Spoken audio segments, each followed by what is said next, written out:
Well, first thing you do, set terms and agreement. This right here is RS Logic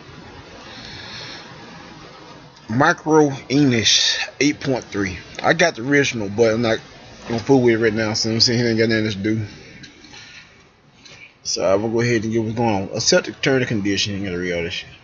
Other word, they let you know they ain't allowable. Your computer was to mess up. See what aim everything.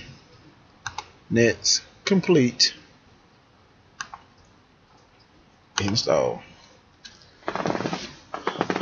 Wait several minutes. Let it go through this course.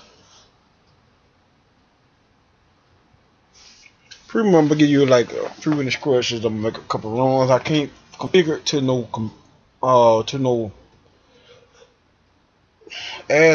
no controller in there because I don't have my cable hooked up. So I'm gonna just kind of go through the software a little bit.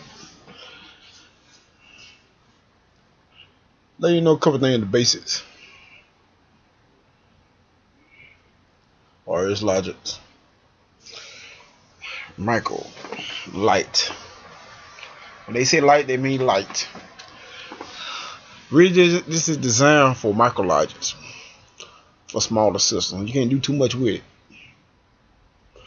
You have SIC, SIO, which is the inputs and outputs, and the box pop up here. They come to let you know what version work with.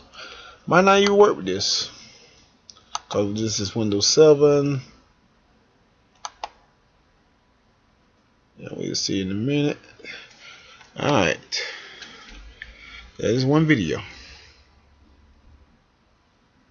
Alright.